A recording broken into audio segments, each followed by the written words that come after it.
Hello बच्चों, तो आज आज शुरू करने जा रहे हैं यूपी बोर्ड का नया बैच। और यूपी बोर्ड के इस नए बैच में आज शुरू करने जा रहे हैं भौतिक विज्ञान, यानी कि कक्षा 12। और कक्षा 12 का हम पढ़ने वाले हैं भौतिक विज्ञान। भौतिक विज्ञान और कक्षा 12 का जो भौतिक विज्ञान है, इसमें है दो पार्ट, पार्ट 1 एंड पार्ट 2। जो पार्ट 1 है, अब पहले उसकी हम बात करते हैं। यहाँ पर एक है इसमें भाग 1 और दूसरा है इसमें भाग 2। नीचे हो गया भाग 2, भाग 2। तो भाग 1 की अगर हम बात करें तो भाग 1 में क्या होगा, ध्यान से इसे नोट करते रहिएगा साथ साथ। भाग 1 में हम बात करें तो भाग 1 में ये पूरे का पूरा डिपेंड करता है किस पर, आवेश पर। आवेश आखिर होगा क्या, पूरे का पूरा आवेश पर डिपेंड करता है। और ये भी आवेश के किस बात पर डिपेंड करेगा, इस बात पर निर्भर करेगा आवेश की कि आवेश हमारा क्या कर रहा है, यानी कि चल रहा है या नहीं चल रहा है, स्थिर है, गतिमान है, और गतिमान है तो किस तरीके से गतिमान है। तो आवेश दो तरीके से होगा, या तो हमारा स्थिर आवेश, स्थिर आवेश, या फिर हो सकता है आवेश हमारा गतिमान हो, गतिमान आवेश। अच्छा, बात करते हैं स्थिर आवेश की। तो स्थिर आवेश जब होगा तो उस समय अगर आवेश से कुछ हो रहा है तो वो किसके अंडर आएगा, स्थिर वैद्युतिकी।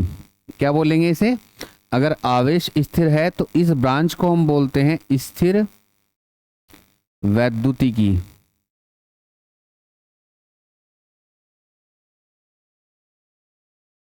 यानी कि इंग्लिश में इसे बोलते हैं इलेक्ट्रोस्टैटिक, इलेक्ट्रोस्टैटिक,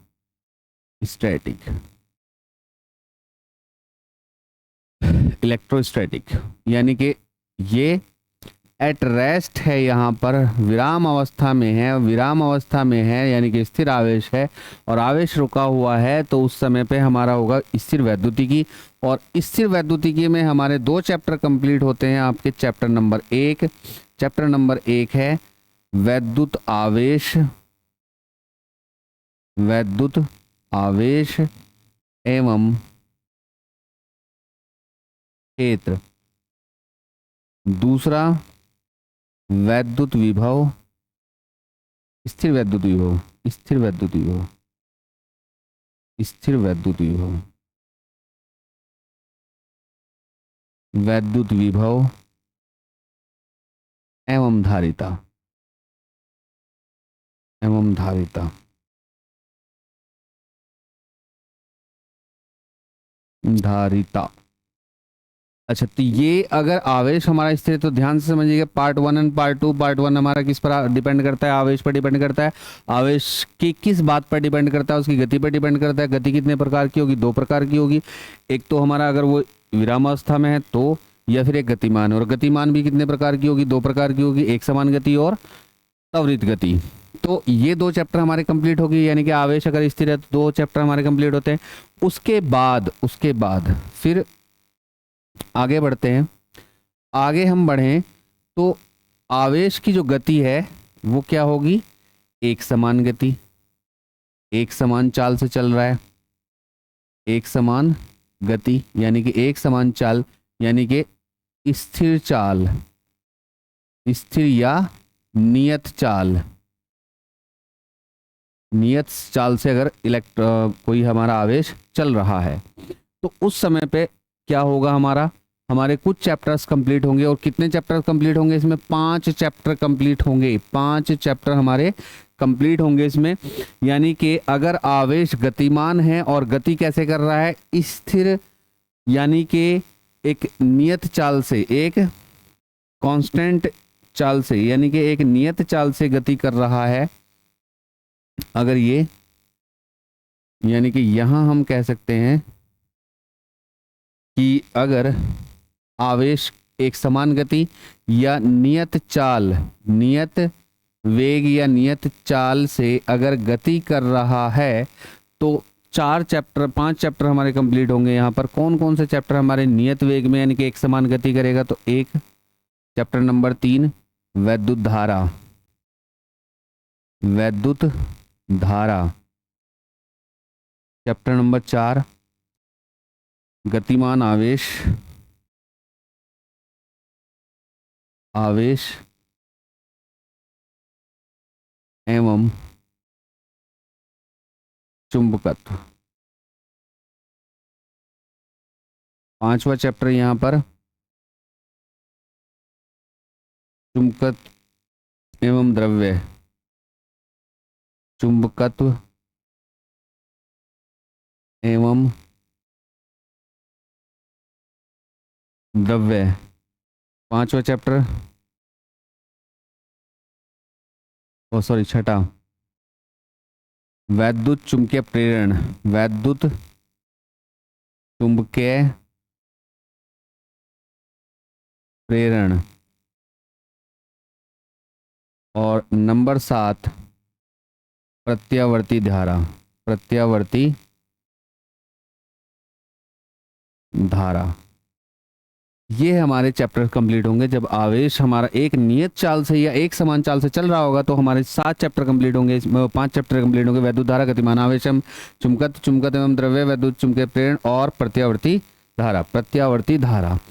अब एक गति मैंने और बताई थी, और वो कौन सी होगी? त्वरित गति। कैसी होगी? त्वरित गति, यानी कि जिसका त्वरण लगातार बढ़ रहा हो या लगातार घट रहा हो, यानी कि त्वरित गति करे। तो त्वरित गति में हमारा एक चैप्टर कंप्लीट होता है, और ये है बड़ा इंपॉर्टेंट चैप्टर। ये होगा हमारा वैद्युत चुंबकीय तरंगे, वैद्युत चुंबकीय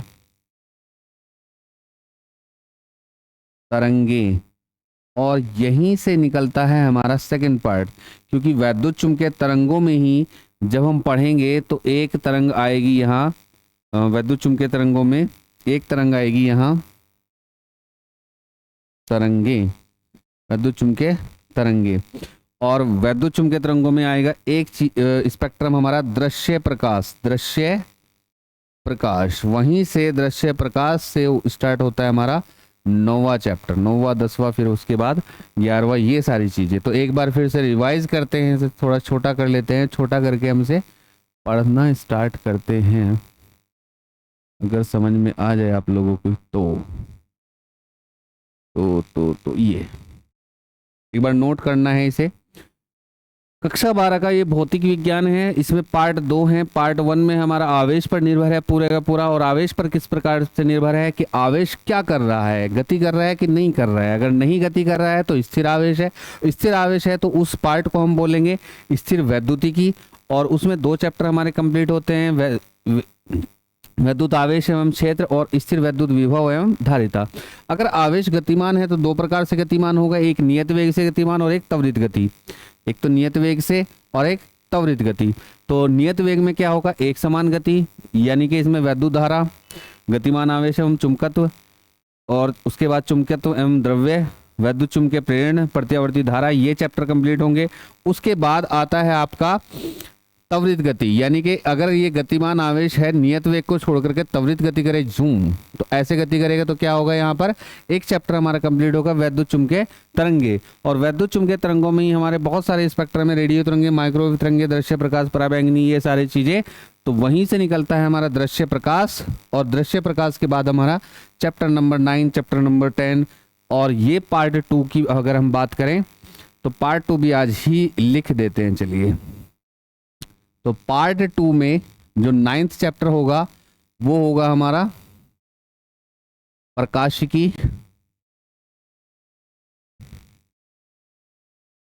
एवं प्रकाशिक यंत्र, प्रकाशिक यंत्र।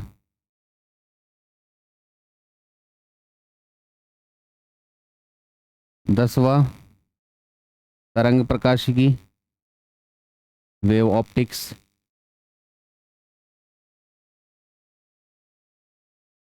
11वां चैप्टर है आपका, 11वें चैप्टर का नाम है यहाँ पर आपके जो विकिरण एवं द्रव्य की द्वैत प्रकृति, विकिरण विकिरण एवं द्रव्य द्वैत प्रकृति। उसके बाद 12वां चैप्टर परमाणु, 13वां चैप्टर नाभिक, ये 11th क्लास की केमिस्ट्री में भी आपने पढ़े होंगे। और सबसे लास्ट जो चैप्टर है उसका नाम है अर्धचालक पदार्थ एवं युक्तियां, अर्धचालक पदार्थ एवं युक्तियां।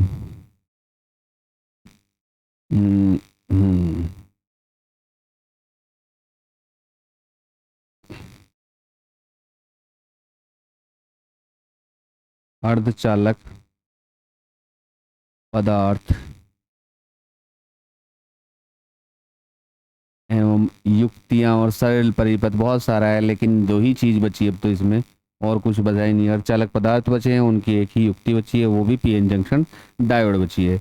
यानी कि अर्धचालक इलेक्ट्रॉनिकी पदार्थ और युक्तियां और उसके बाद सरल परिपथ, तो बचा इतना ही है।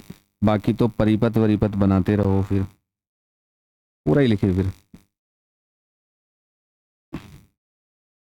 लिखो पूरा ही। फिर अर्धचालक इलेक्ट्रॉनिकी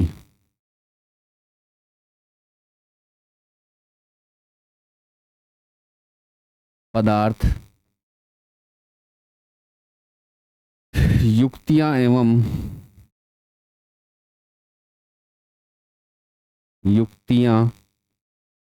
एवं सरल परिपथ।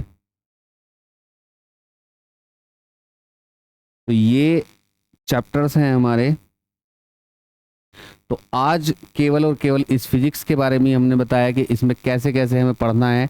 तो कल जो नेक्स्ट क्लास होगी उस नेक्स्ट क्लास में हम करेंगे बात किसकी, उसमें बात करेंगे पहले चैप्टर की। और कल बिल्कुल ट्यून रहिएगा, पहला चैप्टर हम कल से स्टार्ट करने जा रहे हैं और चैप्टर का नाम है वैद्युत आवेश, वैद्युत आवेश एवं वैद्युत क्षेत्र, या खाली क्षेत्र भी इसे लिख सकते हैं। और कल हम पढ़ेंगे वैद्युत आवेश के बारे में।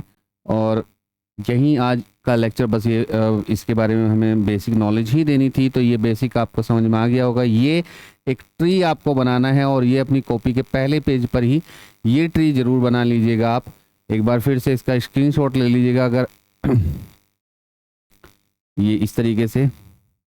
वैसे तो इससे पहले वीडियो में पॉज करके आप उसमें देख सकते हैं कहाँ क्या लिखा है, लेकिन फिर भी आप ये भौतिक विज्ञान पार्ट 1 पार्ट 2, पार्ट 1 में ये 2 चैप्टर, ये 5 चैप्टर, ये 1 चैप्टर और ये यहाँ पर आपका पार्ट 2 में।